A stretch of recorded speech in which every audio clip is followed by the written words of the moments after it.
दोस्तों नमस्कार। 4 PM news network, 4 PM Gujarat और दस्तक, ये सभी पर आप सभी का बहुत बहुत स्वागत है। मैं हूं आपका दोस्त मयूर जानी और आज एक गुजरात कांग्रेस के लिए बड़ा विशेष दिन है, विशिष्ट दिन है, ये कह सकता हूं मैं। वो ये है कि एक इनके जो है नए प्रदेश अध्यक्ष का आज जो है, वैसे नाम तो घोषित हो चुका था, हमने कार्यक्रम भी किया था, आप जानते हैं, कुछ दिन पहले। पर आज उनका एक्चुअली जो है पद ग्रहण होना था, हालांकि वो हुआ नहीं, लेकिन फिर भी जो है घटना घटी। जो गुजरात कांग्रेस के पिछले अगर कुछ सालों के इतिहास को देखा जाए तो एक बड़ी विस्मय पहुंचाने वाली, आश्चर्यचकित करने वाली घटना थी। बहुत सारे एंगल से अगर देखा जाए तो ये बिल्कुल फिर भी जो है वो थोड़ा आश्चर्यचकित करने वाली घटना थी। और वो ये थी कि प्रदेश अध्यक्ष इससे पहले जो भी बने हैं, तो वो जब बनते हैं, नाम घोषित होता है, फिर वो जब अपना पद ग्रहण करने के लिए आते हैं तो वो गुजरात प्रदेश कांग्रेस भवन जो है अहमदाबाद में पालड़ी में बिल्कुल वो स्थित है, वहीं जाते हैं। वहीं कुछ समर्थक हैं, 1,500 2,000, कभी कभार 3,000 4,000 मुश्किल से वहां पे पहुंचते हैं और फिर वो वहां बैठते हैं। मंच बनाया जाता है, भाषण देते हैं। उनके पहले मतलब जो जिनकी जगह पर वो बैठने जा रहे हैं, वो जो जा रहे होते अध्यक्ष हैं, वो अपनी विदाई की एक स्पीच दे देते हैं। आने वाले अध्यक्ष जो है वो अपने आगमन की स्पीच दे देते हैं और ये सब चलता रहता है। उसके बाद फिर जो है कांग्रेस बड़ी सुस्त हो जाती है और वो सुस्ती जो है वो फिर लगातार दिखती रहती है। इस बार जो हुआ वो ये है कि शक्ति सिंह गोहिल, जो कि वेटरन पॉलिटिशियन है, कांग्रेस के एक बड़े नेता माने जाते हैं, राज्यसभा के सदस्य हैं और बड़ी यंग एज में वो जब बड़ी यंग मतलब 32 ईयर्स, 32 साल की उम्र, वो गुजरात के मंत्री बन रह चुके हैं। बड़े एकेडमिशियन माने जाते हैं, कानून के बड़े जानकार हैं, संविधान के बड़े जानकार हैं और उनको जो है अब ये जिम्मा दिया गया है और आज होना था उनका पद ग्रहण, लेकिन उसकी वजह उन्होंने आज जो है वो महात्मा गांधी, हमारे जो साबरमती आश्रम है, महात्मा गांधी के वहां जाके उन्होंने वंदना की।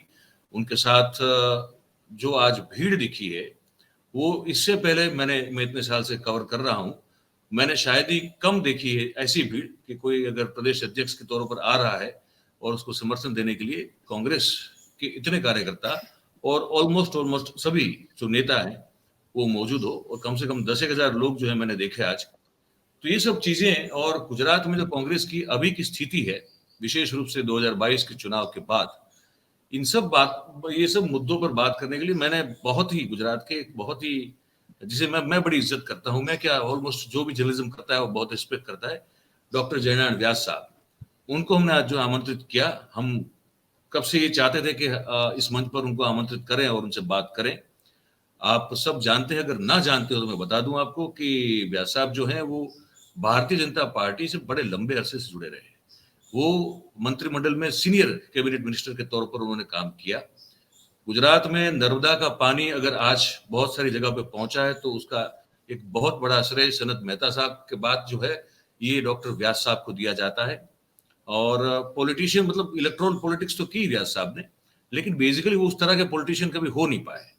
बहुत ही विद्वान, बहुत ही अभ्यासु, और हम जैसे जो इस उस तरह की पत्रकारिता में रुचि रखते हैं उनके लिए एक बड़ा वो मोटिवेशन है। जिस तरह से वो अभी भी पढ़ते रहते हैं, हमको लगता है कि हम बहुत पीछे छूट गए हैं।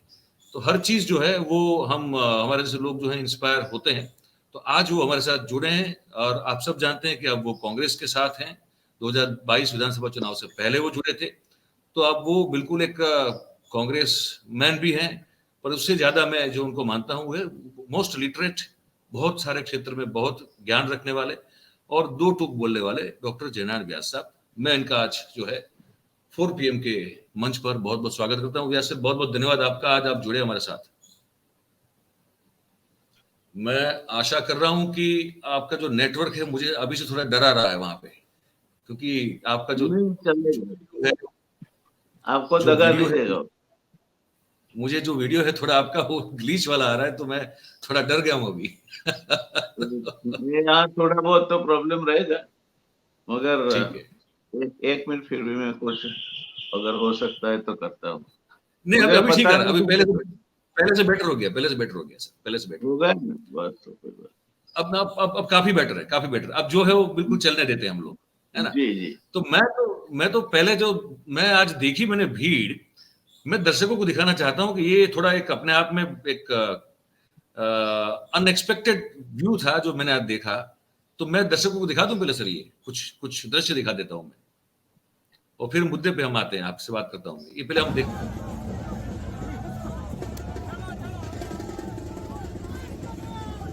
ये जो आप दृश्य देख रहे हैं, ये बहुत लंबे, शायद बहुत लंबे अरसे के बाद देखने को मिले।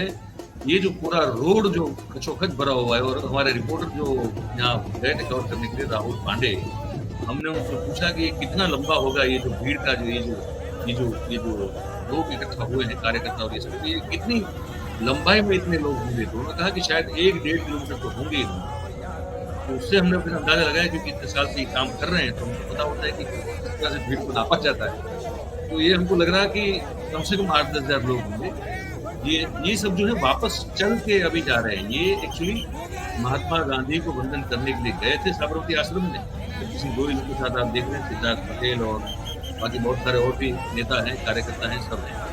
तो ये फिर वापस आ रहे थे चल के गांधी आश्रम से गुजरात प्रदेश कांग्रेस भवन की ओर।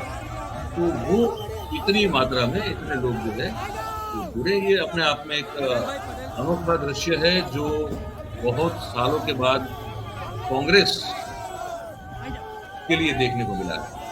तो मैं अब व्यास साहब आपका मैं फिर से स्वागत करता हूं।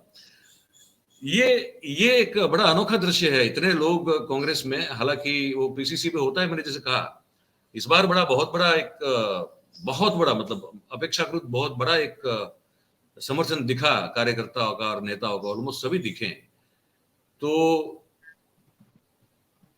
अब मैं ये तो नहीं पूछूंगा आपसे कि ये अचानक कैसे इतना उत्साह आ गया। अच्छी बात है, उत्साह आ गया, लेकिन मेरे कुछ सवाल हैं। मैं आपसे ये जानना चाहता हूं, 2017 में जो कांग्रेस की स्थिति हुई व्यास साहब, उससे घटिया और उससे खराब स्थिति कांग्रेस की गुजरात में इससे पहले कभी नहीं हुई। वो 1990 का इलेक्शन था, जहां पे वो कुछ मेरे ख्याल से 33 सीट्स, अगर मैं गलत नहीं हूं तो शायद 33 सीट जीते थे। उससे खराब कभी उनका प्रदर्शन रहा नहीं। ये वर्स्ट है 22 में। अब ये मैं काफी सारे कांग्रेस नेताओं से, कार्यकर्ताओं से भी बातें करता रहता हूं, तो मुझे जो मॉरल है वो बहुत डाउन लग रहा है। मतलब जोश जो है ना, वो हाई नहीं, बड़ा लो लग रहा है। ऐसे में अचानक से इतने लोग जो हैं वो उमड़ पड़े हैं, ये क्या दर्शाता है आपके हिसाब से? क्योंकि आप ना सिर्फ एकेडमिशियन है, आप बड़े ऑब्जर्वर हैं चीजों के। तो मैं सिर्फ कांग्रेसी होने के नाते नहीं पूछ रहा हूँ, एज एन ऑब्जर्वर भी पूछ रहा हूँ कि ये क्या दर्शाता है अचानक से इतने लोगों की भीड़ का आ जाना आज के दिन। आप कैसे देखते हैं इसको? देखिए मयूर भाई, ये अचानक तो था नहीं। मैं इसका रीजन बतलाऊंगा जी। लोग आकलन करते हैं कि कांग्रेस बिल्कुल उसका सफाया हो गया 2 इलेक्शन जो असेंबली का गया उसमें। मैं मानता हूं उसमें तथ्य नहीं है, या तो गलत तथ्यों पे आधारित ये आकलन है। जी। कांग्रेस को 17 सीट मिली, वो सही बात है, मगर हम ये भूल जाते हैं कि 39 सीट ऐसी है जहां कांग्रेस और आम आदमी पार्टी के वोट अगर इकट्ठी कर लिया जाए तो भाजपा के जीतने वाले कैंडिडेट से ज्यादा है। उसका मतलब है कि आम आदमी पार्टी ने ये 39 सीट पे वोट कतरे का काम किया। फिर जो 5000 से नीचे सीट आ रही है, मेरी जो कंस्टिट्यूएंसी है सिद्धपुर उसके समेत, उसमें भी अगर जो बीएसपी या इंडिपेंडेंट या फिर आम आदमी पार्टी जो वोट ले गई, उसको अगर ऐड कर दिया जाए तो और 23 सीट ऐड हो जाती है। तो अब आप उसको समाप्त करिए, 23 + 17 यानी 40, और वो 39 जहां कांग्रेस और आम आदमी पार्टी के वोट इकट्ठे करते हैं तो बढ़ जाते हैं। तो कितना हुआ? 69 करीब, और 17 उनके पास है। तो अगर आम आदमी पार्टी मैदान में नहीं होती, क्योंकि ये जो वोट गए वो बीजेपी के कोर वोट नहीं है, ये वोट्स जो है जो कांग्रेस के झोले से चले गए, वो कांग्रेस के वोट आम आदमी ने काटे हैं। तो मैं मानता हूं कि अगर टैक्टिकल कोलैबोरेशन किया होता या फिर आम आदमी पार्टी मैदान में नहीं होती तो कांग्रेस बिल्कुल नेक टू नेक बीजेपी के जा रही थी, और ये सत्य है। तो लोकसभा चुनाव के लिए कांग्रेस को निराश होने का कोई कारण मैं नहीं देखता। मूडी है, आज आप बोले भीड़ आ गई, क्योंकि लोकमानस ने रिजेक्ट नहीं किया है कांग्रेस को, वो टैक्टिकल फेल्योर ने रिजेक्ट किया है। तो ये जो एक हमारे सामने इल्यूजन खड़ा होता है कि कांग्रेस तो वाइप आउट हो गई, उसमें तथ्य नहीं है। तथ्य ये है कि अगर आम आदमी पार्टी नहीं होती, वोट कटुआ हाजिर नहीं होते, तो कांग्रेस भी 80 के करीब सीट ले जाने में सफल रही होती। यानी भाजपा और कांग्रेस के बीच ज्यादा फर्क नहीं रहा होता। तो ये भीड़ जो आप जिसकी बात कर रहे हैं, वो प्रजा में जो कांग्रेस की अभी चाहना बढ़ी है, उसका एक परिणाम है। सर, मैं यहाँ पे आपकी एक बात से बहुत असहमत हूँ कि कोई तीसरी पार्टी आई तो इसलिए वोट कट गए और इसलिए कांग्रेस बहुत ये जो प्रदर्शन दिख रहा है वो इसलिए खराब हुआ। सर, राजनीति में तो कोई भी पार्टी कहीं भी जाएगी। अगर अगर किसी और पार्टी को आप ब्लेम करोगे बजाय उसके कि आप अपने वोटर्स को अपने साथ सीमित, अपने साथ जोड़ के न रख पाओ, तो ये गलती उस पार्टी की है जिसका वोट बढ़ गया। मैं नहीं मानता वो देखिए, गलती उस पार्टी की है जो वोट काट गई। अगर ये हुआ है तो वो तो मैं कांग्रेस मयूर भाई, की, हाँ, वो आम आप आदमी पार्टी की गलती मैं नहीं देखता आपका सर। जो अभिप्राय है उससे कोई मुझे असहमत होने का कारण नहीं है। बात यह है कि अगर आपने टैक्टिकल कोलैबोरेशन किया होता तो आप इसके लाभार्थी होते। वोट तो थे, आप वो ये तो ठीक है। मेरे साथ सहमत होंगे कि आम आदमी पार्टी को जो वोट मिले वो बीजेपी के वोट नहीं है।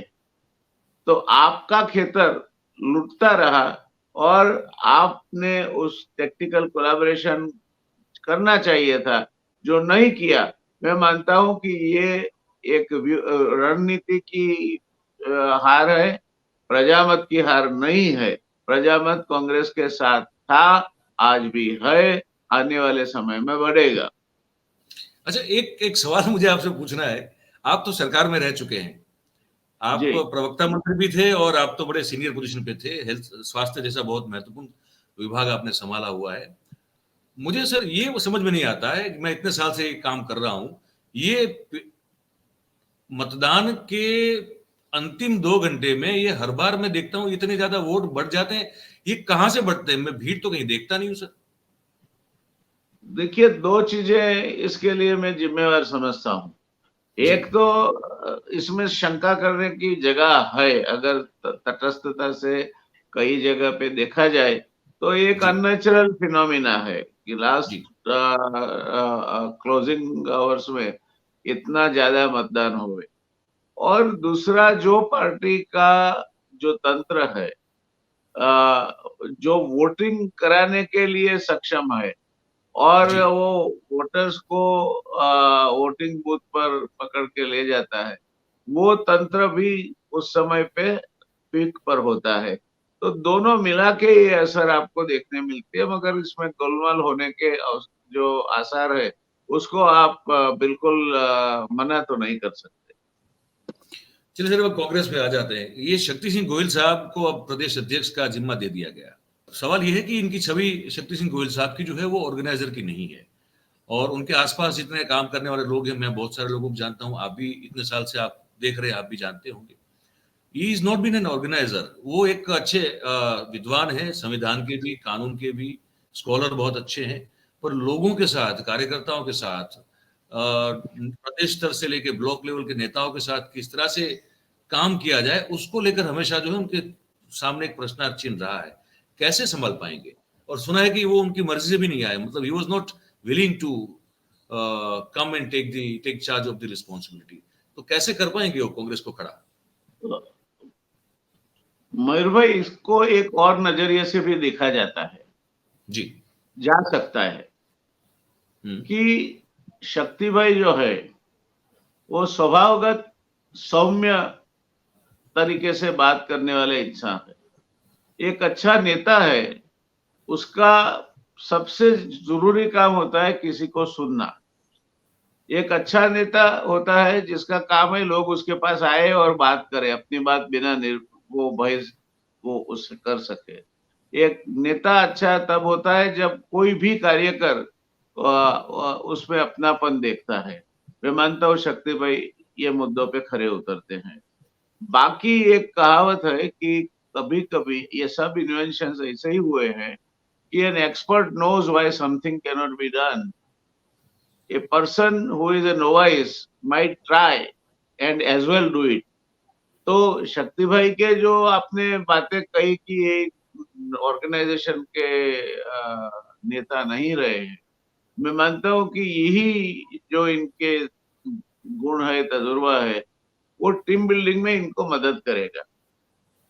ये और ऑर्गेनाइजेशनल रिस्पॉन्सिबिलिटी में जो इंसान टीम बिल्डिंग ठीक से कर सकता है और खुद कोई कंट्रोवर्सी में नहीं फंसता, मैं मानता हूँ कि जोड़ने का काम करना होता है और शक्ति भाई जोड़ने का काम अच्छी तरह कर सकते हैं। तो मुझे विश्वास है कि वो सफल रहे। नहीं सर, आपके कांग्रेस में प्रॉब्लम एक बहुत बड़ा ये है ना, ये खुद बड़े they themselves are more than enough to receive the defeat from anywhere and everywhere actually। वो खुद अपने आप में स्वयं स्वयं सेल्फ डिस्ट्रक्टिव गुटबाजी वाला मामला है वहां पे। और अभी भी जो है सर मैंने कांग्रेस को जी 1990 तक देखा है। उसके बाद चिमन भाई का रूल रहा कांग्रेस के साथ, उसको मैं जी प्योर कांग्रेस नहीं कहता। जी यही कांग्रेस, इसका 85 में विच्छेद हुआ है, वो हमें समझना चाहिए। जी बड़े बड़े जो दिग्गज नेता थे उनको टिकट नहीं दी गई थी, दरकिनार रखा गया था, और उसकी वजह से 149 सीट्स आए तो सही, मगर जब बहुत ही कम समय में माधव सिंह भाई को रिप्लेस करने की बात आई, तो the mantle fell on Amar Singh भाई। And with all due respect to him, I would say that the kind of leadership that Congress had seen in their chief ministers, maybe Madhav Bhai or right from Jivraj Bhai onwards. So I think that that leadership was not there because regional satraps were disturbed and they were destroyed. Sanat right Mehta was not given ticket, Manor Singh was not given ticket, Jaswant Singh Dansi Chauhan was not given ticket, right Harihar Kambodja was not given ticket। So और politics में एक बात और लोग सीख गए कि इनको नहीं दो, इनके बेटे को दो या उनकी पत्नी को दो, चुन के तो आएंगे वो, मगर जूनियर है। जो काम वो उनको टिकट दिया होता और वो चुन के आते हो सकता था, वो काम नहीं करवा सकते उनसे आप। तो ये कांग्रेस का जो लिक्विडेशन का 1985 में शुरू हुआ और विविध कारणों से 1990 तक वो पूरा हो गया। ठीक उसी समय चिमन भाई और केशु भाई, दो पाटीदार लीडर, उनका इकट्ठे आना और दोनों की ताकत एक साथ करना, ये मेरे मत के अनुसार कांग्रेस के लिए वाटरलू पुरवार हुआ।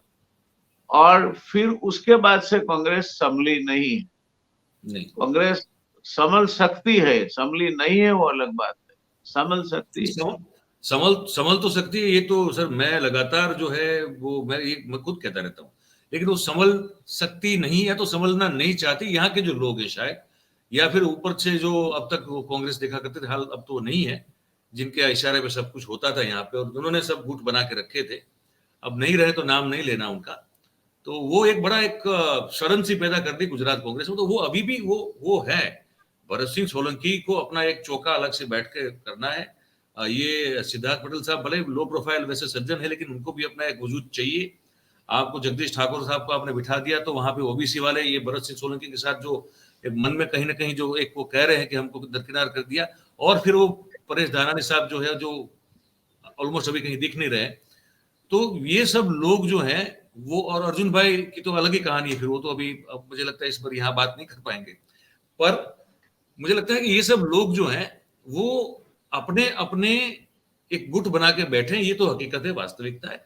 और हर एक को जो है ये लगातार हार रही पार्टी में भी जो कुछ बचा कचा है उसमें से उनको एक एक टुकड़ा अपना हमेशा चाहिए होता है।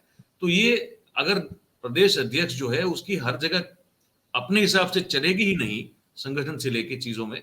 अब क्योंकि स्थानीय स्वराज की संस्थाओं में रही नहीं कांग्रेस, ऑलमोस्ट जिला पंचायतों में जो थी 21 से पहले, वो तो अब रही नहीं है, ठीक है। अभी कुछ है नहीं 17 विधायकों के पास के अलावा।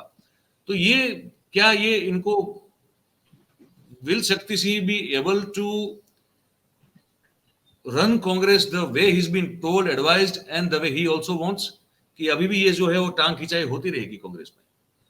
देखिए, आज की तारीख में जो अनुमान आप करते हैं वो अपैरेंटली सही लगेंगे, मगर इन सब को एक बात दिमाग में ठीक से समझना चाहिए कि अगर कांग्रेस आती है सत्ता में या उसका जो प्रदर्शन है अच्छा से अच्छा हो रहा है, तो वही सब बेनिफिशियरी है उनके।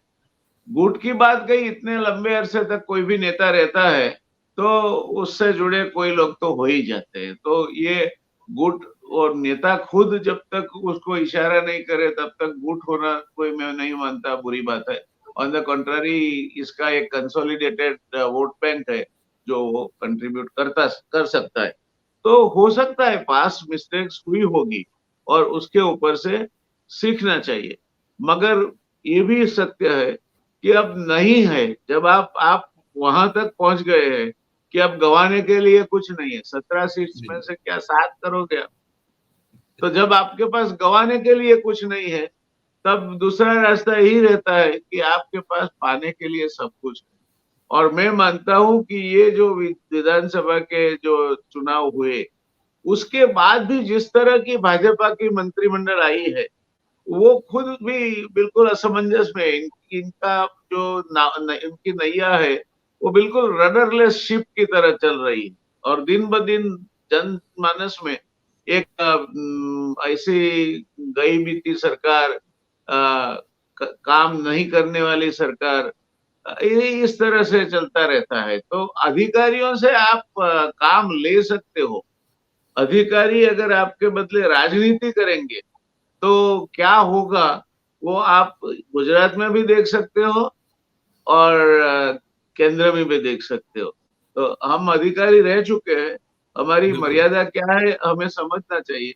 और ये अधिकारी जो आज किसी न किसी तरह से किसी न किसी पॉलिटिकल पार्टी के साथ जुड़ के काम करते हैं, उनको भी उनकी मर्यादा समझनी चाहिए। तो मैं मानता हूँ कि ठीक है, बिगाड़ हुआ है, रोग है, रोग का निदान आपने बहुत अच्छी तरह किया। अब निदान के बाद जो औषध करना है उसका एक ही औषध है, सब चीजें पिसारो, साथ आओ। अगर ये मुट्ठी बनती है तो ताकत है, मुट्ठी नहीं बनती है तो ताकत नहीं है। और मैं मानता हूँ कि कांग्रेस अब समझने लगी कि मुट्ठी मुझे बनने लगता से है ही कि ताकत। एक बड़ा बोल्ड स्टेप जो मुझे दिखा आज अभी इस नियुक्ति में प्रदेश जी अध्यक्ष की, वो जी मुझे ये कि अब तक जो है कांग्रेस वो या तो ओबीसी को प्लीज करेगी या पाटीदार को प्लीज करेगी, अब तक ये होता रहा था। जी और ये पहली बार ये हुआ कि एक मतलब ये इसी तरह से राजनीति होती है, तो इस पर बात भी करना जरूरी हो जी जाता है कि कांग्रेस ने एक सवर्ण क्षत्रिय को प्रदेश अध्यक्ष बना दिया। तो ठाकुर और कोली जो है वो भी बहुत बड़ा फैक्टर है, अब सब जानते हैं। पाटीदार बहुत बड़ा फैक्टर हम जानते हैं। इसलिए भरत सिंह सोलंकी भी जो है वो बने थे प्रदेश अध्यक्ष। अमित चावड़ा भी इसलिए बने थे। वो मैं नहीं कहता कि वो सक्षम नहीं थे, लेकिन ये एक बहुत बड़ा फैक्टर था उनका ये जातिगत समीकरण। ठीक है, परेश दानानी सीएलपी लीडर बने थे क्योंकि वो पाटीदार रिप्रेजेंट करते हैं। ये पहली बार मुझे ऐसा लगा कि इस तरह से इस सब समीकरणों को छोड़ के ये एक अपने हिसाब से जो एक निर्णय लिया गया कि नहीं, भले ये इनकी बहुमति नहीं है सवर्ण क्षत्रियों की, लेकिन यही व्यक्ति जाएंगे और यही जो है प्रदेश की कमान संभालेंगे। ये बड़ा एक रेवोल्यूशनरी लगा मुझे। आप क्या कहेंगे इसके बारे में? ये निर्णय अच्छा है। आपकी बात से एक हद तक मैं सहमत हूँ कि ये क्रांतिकारी निर्णय है, मगर बाकी के जो हमारे लीडर्स है उनके लिए अगर कांग्रेस सत्ता पर आती है तो और कई सारे इसके समकक्ष पद इनके लिए होंगे। मंत्री, कोई सीनियर मिनिस्टर बन सकते हैं, कोई मुख्यमंत्री बन सकते हैं, कोई और भी बन सकते हैं। तो मैं ये नहीं मानता कि अगर उनको लगता है कि कांग्रेस को हम सत्ता पे ला सकते, उनका सबका हित एक ही बात में है कांग्रेस सत्ता पर आए, भारतीय जनता पार्टी को सत्ता से निकाले। एक बार ये हुआ, उसके बाद आप जो भी ये दोष बता रहे हैं, ये दोष करीब करीब अदृश्य हो जाए। तो मैं नहीं मानता कि ये बड़ी बात है। दूसरी बात, मैं एक आज आपके शो में शायद पहली बार पब्लिकली एक फोरकास्ट कर रहा हूँ कि राजनीति में कोई भी फॉर्मूला लंबे अरसे तक नहीं चलती। आज तक हमने देखी बहुमत की राजनीति, यानी आप जिसके पास ज्यादा संख्या है वो जी। राज करेगा। सर, आने वाले समय में लघुमत की राजनीति आ रही, बहुमत बहुमत का छेद उड़ाएगा। जैसे आपने बोला कि एक्स कम्युनिटी, इसके सामने दूसरा पक्ष भी एक्स कम्युनिटी का उम्मीदवार रखेगा। तो जो जो जो छोटी छोटी कम्युनिटी है, जिसको एक भाजपा के बड़े दिग्गज नेता परचूरण बोलते हैं, हमारे जैसे हम लोग परचूरण है, तो ये जो परचूरण है वो जिसको वोट देगी उसकी सरकार आएगी। तो ये अब ये बहुमत की राजनीति में मानता हूं कि करीब करीब मरणशैया पे है। समझना होगा कि ये परचूरण जो है वो नोट से ज्यादा वजनदार होती है, कम्युनिकेटर है, उसको संख्या से नहीं गिना जा सकता। नहीं गिना जा आप एक देश कर्तनकार को या एक जो सिलाई का काम करते हैं कारीगर, उनको, एक ब्राह्मण को, इनको आप संख्या के बल से गिनते हो तो मूर्खता है। गांव में एक एक ठक्कर यानी लोहाना की दुकान होती है, मगर उसका पूरे गांव पे प्रभुत्व होता है, क्योंकि वो पैसे उधार देता है, रात बरत कुछ जरूरत पड़ी तो खड़ा रहता है, पोस्ट ऑफिस वगैरह चलाता है। तो ये फेज अब जा रहा है, और पॉलिटिकल पार्टियां अगर ये नहीं समझेगी तो परिस्थिति ये होगी कि कहीं के नहीं रहेंगे। तो अभी राजनीति आ रही है मयूर भाई, वो राजनीति होगी पॉलिटिक्स ऑफ माइनॉरिटी। माइनॉरिटीज का मतलब मैं और कुछ नहीं करता, छोटी कौम जो है, जो मतलब जिनकी जिनका वोटिंग परसेंटेज ज्यादा नहीं है, लेकिन फिर भी वो ज्यादा नहीं इन्फ्लुएंस है। है, जो हाँ, प्रभावी है, जिनका प्रभाव है और समाजों पर और लोगों पर, ऐसे लोग। माइनॉरिटी का मतलब काफी मुस्लिम नहीं काफी होता। अरसे तक आपने उन्हें निग्लेक्ट किया है। हाँ, काफी अरसे तक आप बड़ी संख्याओं को देख देख के राजनीति करते रहे हो, और आपने देखा है। देखिए, आप देखिए इंसिडेंट है क्या है, मुझे समझ में नहीं आता। पाटीदार तो मेरे बहुत अच्छे दोस्त है, मैं पाटीदारों के गांव में रहा पला बड़ा, मगर गुजरात का एक भी पाटीदार मुख्यमंत्री अपना समय पूरा नहीं कर सकता, नहीं कर सकते। एक भी नहीं, कार्यकाल पूरा नहीं कर सकता। अच्छा, गुजरात के बड़े दिग्गज नेता थे ओबीसी के, माधव सिंह भाई, जी। वो भी एक तरह से अपना कार्यकाल पूरा नहीं कर सके। जिस तरह से उन्हें जाना पड़ा, वो, मैं माधव सिंह भाई का बहुत बड़ा प्रशंसक हूँ, जी। मगर वो नहीं पॉसिबल हुआ। अमर सिंह भाई, उनका भी टेन्योर कंप्लीट नहीं हुआ। नहीं हुआ। तो ये बातें अगर आप समझते हो तो इतिहास आपको बोल रहा है कि ये छोटे लोगों को छोटे मत गिनो। तो ये पूरी सोच में बदलाव की जरूरत है, और अगर बदलोगे, जो बदलेगा जल्दी से वो ये इसका फल ले पाएगा।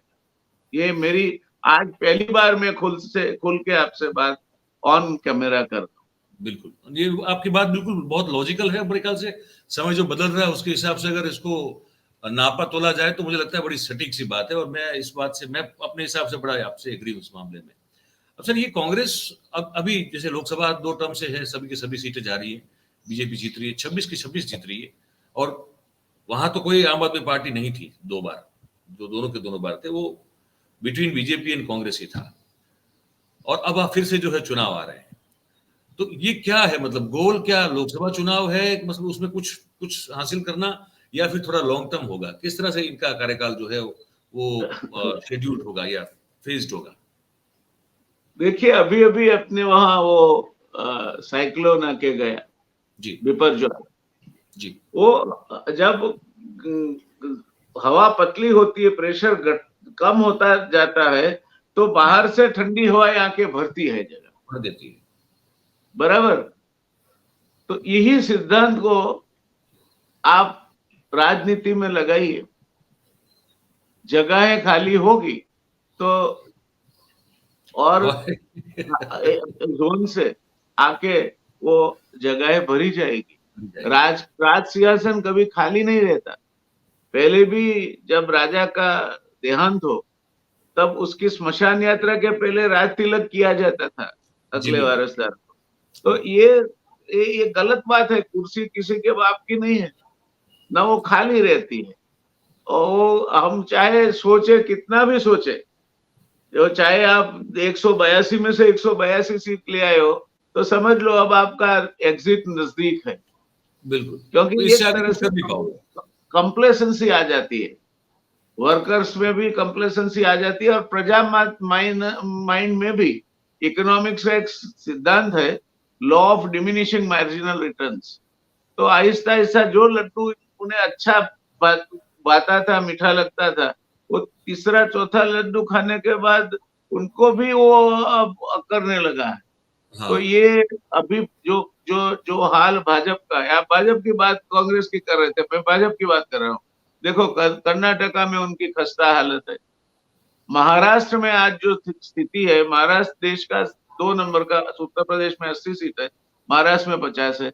महाराष्ट्र में अगर सिंगल डिजिट में भी आधे तक भाजपा पहुंचे तो गनीमत है।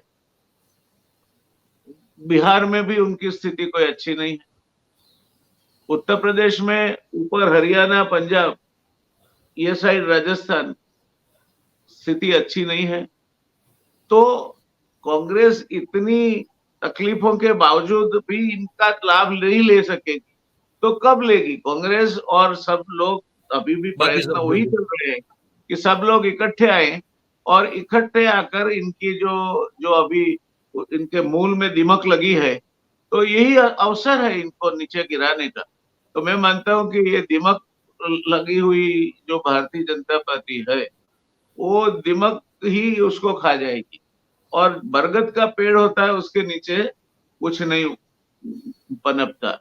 भारतीय जनता पार्टी इसका आदर्श उदाहरण है। कभी कांग्रेस भी हुआ करती थी, जब देवकांत बरुआ जी ने कहा था कि इंडिया इज इंदिरा। आज भाजपा वही सोच में है, बिल्कुल। तो उसके नीचे फिर कुछ पनपता नहीं है। तो जब वो नहीं होते, आज आज आपने ग्राम पंचायत के चुनाव में भी इनका यूज कर लिया कि भाइयों बहनों, आप उम्मीदवार को मत देखो, आप मुझे देखो, नया भारत बनाना है, मैं ये करूंगा वो करूंगा, वोट दो, कमल को वोट दो। ये जो जो भाजपा ने जो स्ट्रेटजी अख्तियार की है, उनको बहुत भारी पड़ेगी, बहुत यानी बहुत भारी पड़ेगी। यहाँ तक कि शायद मैं टाचूड़ मैं कहूंगा कि मैं गलत साबित हो मेरी ये फोरकास्ट में, मगर मैं मानता हूं कि यही तरह से, यही मिजाज से भारतीय जनता पार्टी रही जो आज है, तो एक समय ऐसा आएगा जब भारतीय जनता पार्टी के 4 से 5 टुकड़े हो जाए, और 4 से शायद 5। भारतीय जनता पार्टी तब राष्ट्रीय पार्टी कहलाने के लायक भी न रही हो।